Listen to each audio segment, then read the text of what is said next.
मैं गया था जापान मुंबई से, वो भी बिजनेस क्लास में, एंड वापस भी ऑब्वियसली बिजनेस क्लास में आया।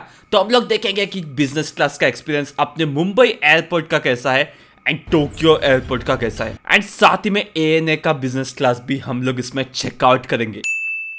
गेट से अंदर आने का है ना, अलग ही एक गेट है बिजनेस क्लास और कोई भी प्रीमियर क्लास के लिए।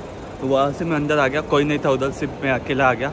पायलट्स वगैरह वही आ रहे थे उधर से। बिजनेस क्लास के लिए सिक्योरिटी चेक एंड इमिग्रेशन दोनों के लिए अलग से लाइन है मुंबई एयरपोर्ट पे, दिखते हैं हम लोग। ये देखो यहाँ पे लिखा हुआ है। एंड ऑब्वियसली काउंटर्स पे तो ज़्यादा लाइन थी नहीं चेकिंग के लिए। जो टोक्यो का एयरपोर्ट है वो कम्प्लीटली एनिमे थीम था और भाई चेक इन काफ़ी स्मूथ था। मैं अकेला ही था वहाँ पे, लिटरली काफ़ी तेज। okay, यहाँ पे देखो गोल्ड ट्रैक है।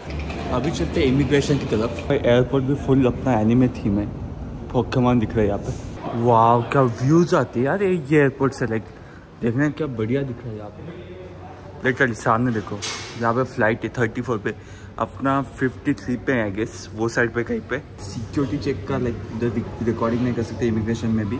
सिक्योरिटी चेक में की लाइन थी बिजनेस क्लास के लिए, वो भी। लेकिन जो नॉर्मल लाइन्स भी थी ना, वो भी लाइन से ना काफ़ी तेज़ जा रही थी, लाइक सेमी स्पीड से जा रहा था सब कुछ, काफ़ी सब कुछ तेज़ी चल रहा था। एंड उनका ना एक मशीन रहता है लाइक फिर आगे जाके खड़े रहने का था, ऐसा अजीब से पोज में। वो मैं भी कहीं पे मिल गया तो मैं दिखा पाऊँगा आपको। ये देखो ये है अपना लाउंज, एंड यहाँ पे अभी हम लोग जाते हैं, दिखा दो आपको कैसा ही लाउंज अंदर से। अब लाउंज तो पूरा खाली लग रहा है यार, सीरियसली मस्त यार इधर की सीट्स। मैं तो मुझे लगता है ये लाउंज काफ़ी ज़्यादा ब्यूटीफुल है एंड सीट्स वगैरह मस्त है। अलग अलग एरियाज़ है वहाँ पे जहाँ पे रीडिंग कर सकते हो आप, न्यूज़पेपर वगैरह रखे हुए हैं, अलग अलग डेकोरेशन से। बार के सामने एक मस्त सा सीटिंग एरिया है जहाँ से प्लेन्स भी दिखते हैं मस्त। टोक्यो का लाउंज कैसा है एंड मुंबई का कैसा आपने देख ही लिया था। और ये सेमी फ्लाइट मुंबई से वापस आती है तो फ्लाइट भी लगभग सेमी होगी। खाना अलग हो सकता है बिकॉज यहाँ से बन रहा है और वहाँ से बन रहा था आते समय। गाइस यहाँ पे लुई विटॉन का बड़ा सा स्टोर बना है। अभी मैं तो नहीं पहनता लेकिन बस दिखा रहा हूँ कि दिखने में कैसा दिखता है। अभी चलते गाइस एयरपोर्ट लाउंज में, बिजनेस क्लास का लाउंज चेक करते एएनए का। ओके यही लाउंज और यहाँ पे ये सारे आते हैं। काफ़ी हाई एक्सपेक्टेशन से इस लाउंज से कि भाई टोक्यो का मस्त होगा लाउंज, लेकिन ऑनेस्टली बोलता हूँ ये लिटरली बहुत प्लेन सिंपल सा दिख रहा था। कुछ लोगों को ये वाला डिज़ाइन पसंद आ जाए बट मुझे ये एलिगेंट इतना लग नहीं रहा था, एकदम नॉर्मल सा लगा। इसमें भी अलग अलग टाइप के सीटिंग एरियाज थे, कुछ जगह टीवी वगैरह भी लगा हुआ था। थोड़ा प्राइवेसी टाइप का भी एरिया यहाँ पे बना था, जैसे कि लोग यहाँ पे काम वगैरह कर सके या खा पी सके। और अगर खाने की बात करूँगा तो काफ़ी सारे ऑप्शंस थे, जूसेस वगैरह यहाँ पे रखे हुए थे। मैंने तो बस एक चॉकलेट मिल्क ले लिया क्योंकि ज़्यादा मुझे कुछ चाहिए नहीं था। डेजर्ट में भी भर के ऑप्शंस थे, मैं ज़्यादा खाने पाया इसलिए मैंने इनको ज़्यादा हाथ नहीं लगाया। इवन फ्रेश फ्रूट्स भी थे। भाई तो ये लाउंज इतना लाइक एम्प्टी रहता है क्या हमेशा? मोस्टली रहता है, आपने देखा होगा। नहीं रहता नहीं है क्योंकि कभी कभार रहता है, गेस्ट आते जाते हैं ना। अच्छा मॉर्निंग में ज़्यादा भीड़ होती है क्या? मॉर्निंग में आफ्टरनून में भी आते हैं। खाने के ऑप्शंस कुछ ज़्यादा ही थे, लाइक मेन कोर्स के लिए भी काफ़ी सारी चीज़ें थी, वो भी गर्मा गर्म दिख रही थी एंड मस्त था दिखने में भी सब कुछ। चटनीस वगैरह एंड सलाड्स वगैरह काफ़ी सारी चीज़ें थी। ऐसा नहीं कि सिर्फ इंडियन चीज़ें, बाहर की भी चीज़ें थी। फ्रेश फ्रूट्स जैसे कि मैंने बताया वो भी थे। यहाँ पे क्या क्या चीज़ें भाई वो भी नहीं पता थी। इवन जलेबी थी यहाँ पे, सीरियसली मैंने खाई वो।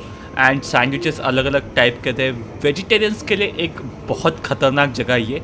प्लस भाई अपने इंडियन स्नैक्स भी थे, जैसे कि समोसा चाट हो गया, वो भी था यहाँ पे। इवन दाबेली थी, मैंने पहले जाके दाबेली उठाई क्योंकि ट्राई करनी थी मुझे कि यहाँ की कैसी है। भाई काफ़ी ज़्यादा बढ़िया थी, टेस्ट भी काफ़ी ज़्यादा खतरनाक था। खाने के ऑप्शन टोक्यो के यहाँ बहुत डिसअपॉइंटिंग थे। सलाद वगैरह ऑब्वियसली था, इंटरनेशनल चीज़ें थी, बट जो जापानीज़ फूड भी है वो काफ़ी कम टाइप का था। मुझे लगा और भी अलग अलग टाइप के जापानीज़ फूड वो रखेंगे।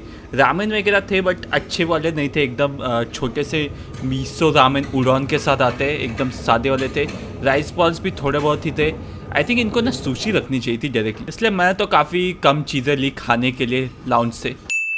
लाउंज में एक स्पा भी था जहाँ पे आपको 15 मिनट्स फ्री का फुट मसाज भी मिल सकता है। इवन आउटलेट्स वगैरह काफ़ी सारी चीज़ें थी। एंड जो बार था वहाँ पे मैंने काफ़ी सारे मॉकटेल्स ट्राई किए, काफ़ी ज़्यादा बढ़िया लग रहे थे। तरीका is here and she was helping me with all the like drinks and stuff like that. Thank you. और उसके बाद और भी मुझे ड्रिंक्स रिकमेंड किए गए, वो भी मैंने ट्राई कर लिए। इनके लाउंज में यार शावर भी हम लोग बुक कर सकते हैं एंड इवन कॉपी मशीन यानी कि जेरोक्स मशीन भी थी। मुंबई एयरपोर्ट में इन जनरल ही डेकोरेशन काफ़ी ज़्यादा खतरनाक है। ये बोर्डिंग के साइड का था, बट वहाँ के सीट्स यार काफ़ी नॉर्मल है, कोई भी क्लास हो। एयरपोर्ट तो बढ़िया एक्चुअली, सच्ची बताओ तो मुंबई का एयरपोर्ट कुछ ज़्यादा ही अलग लेवल पर है टोक्यो से कंपेयर करेंगे तो, लिटरली बोल। टोक्यो में तो बिजनेस क्लास के लिए तक लाइन थी। अब बारी आती है ANA के बिजनेस क्लास रिव्यू की। ये दोनों साइड से भी सेम ही था लगभग, बस जो खाने के ऑप्शन थे थोड़े बहुत चेंज थे, ज़्यादा कुछ भी चेंजेस नहीं थे इसमें। ये था सीट अपना, ऑरेंज जूस यही सेम प्लेन मुंबई को जाता है एंड वहाँ से वापस जापान में आता है। तो बिजनेस क्लास के दो कैबिन थे, एक छोटा वाला था एंड एक बड़ा वाला था। मैंने छोटा वाला चूज किया ताकि कम लोग हो उधर। ये बोइंग 747 ड्रीमलाइनर है ANA का एंड यहाँ पे भाई अलग टाइप के सीट्स थे। इसके ऊपर पहले से हेडफोन्स रखे थे, देन साथ में स्लीपर्स भी थी, देन ब्लैंकेट्स वगैरह ये चीज़ें, एंड साथ में ऑब्वियसली पिलो भी है क्योंकि ये सीट पूरा फ्लैट हो जाता है, वो भी हम लोग आगे देखेंगे। एक्चुअली सीट के ऊपर ज़्यादा हाइट नहीं थी, बाकी एक स्टैंडर्ड स्क्रीन आ जाती है जिसकी ब्राइटनेस अच्छी खासी थी। एक्चुअली मैंने वहाँ पे ज़्यादा कुछ देखा नहीं, लाइक मूवीज़ वगैरह क्या थी, बट ऑप्शंस थोड़े लिमिटेड लगे थे मुझे। लेग स्पेस अच्छा खासा था एंड आरामदायी थी। सीट्स दिखने में थोड़ी सी नॉर्मल सी लगती है but advanced and obviously spacious है। मैंने शूज़ निकाल के उनकी स्लीपर्स पहन ली, वो भी काफ़ी कंफर्टेबल लगी। हालांकि मुझे थोड़े से बड़े शूज़ लगते हैं तो उस हिसाब से थोड़ी सी टाइट थी।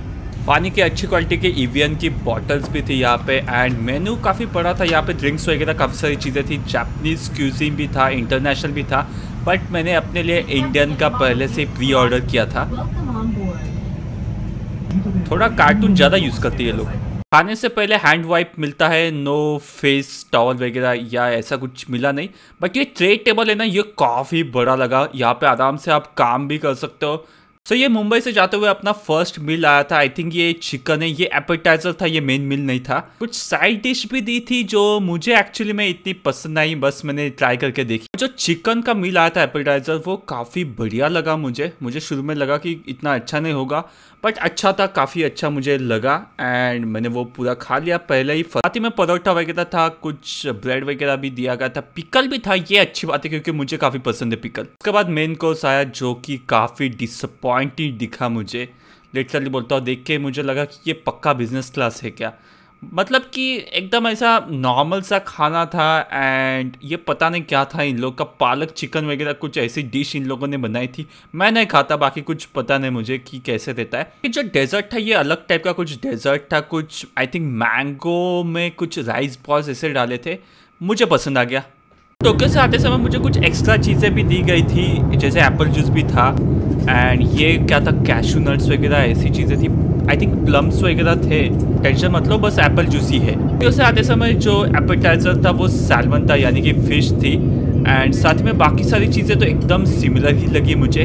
जो सैल्मन था वो दिखने में काफ़ी फ्रेश सा लगा एंड खा के मुझे सरप्राइजिंगली पसंद आया क्योंकि मुझे सी फूड इतना पसंद नहीं है। मैंने पूरी प्लेट साफ कर ली और वापस टोक्यो से आते समय का मेन कोर्स था, इतना यार बोरिंग सा था।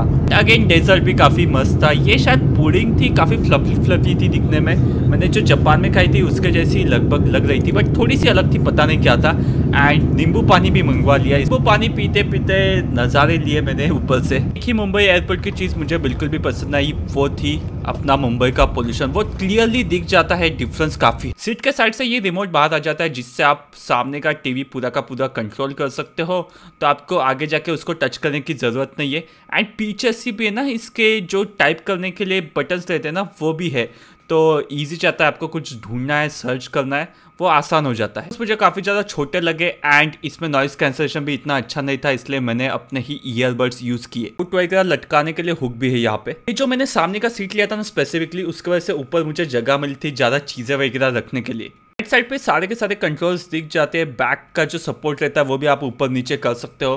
देन यहाँ पे एक सॉकेट भी दिया गया था। फाइनली खाना खाने के बाद मैंने इस सीट को पूरा फ्लैट कर लिया ताकि हम लोग आराम से लेट के सो के चीज़ें देख पाए और आपको दिखा सकूं कि कैसा लगता है इसमें सो के भी। मेरे लिए तो यहाँ पे इनफ जगह थी, लाइक हाइट वाइज। अगर मेरे से ज़्यादा हाइट होगी किसी की तो उसके लिए थोड़ी सी दिक्कत आ जाएगी। रात पे सो के उठने के बाद मैंने इनके इप्पुडो रामेन मंगवाए थे जो कि पूरे वीगन है। लाइक पूरा का पूरा वीगन रामेन आता है। मुझे विश्वास ही नहीं था इस पर, और मैंने खा के देखा भाई, काफ़ी ज़्यादा खतरनाक लगा।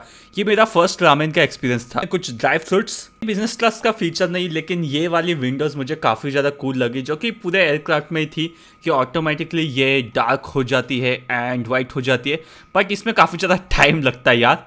गाइस ऑनेस्ट बोलूँ, एयरपोर्ट के मामले में Mumbai airport is way better than Tokyo airport. मतलब बहुत ज़्यादा बढ़िया है। ये बात रियलाइज़ नहीं होती लोगों को कि अपने घर के एयरपोर्ट, लाइक अपने खुद के कंट्री के एयरपोर्ट कितने बढ़िया है compare to other advance countries. अगर आपको और भी ऐसे खतरनाक टाइप के व्लॉग्स देखने तो प्लीज़ सब्सक्राइब करके रखो एंड लाइक देना तो भूलो मत यार। मैं थक गया अभी एंड यहाँ से घर जाने में काफ़ी टाइम लगने वाला है। वो बात तो है यार, कहीं पे भी रहो एयरपोर्ट से घर जाने को टाइम लगेगा ही आपको, घर यानी कि होटल या फिर जो भी है। Thank you so much for watching.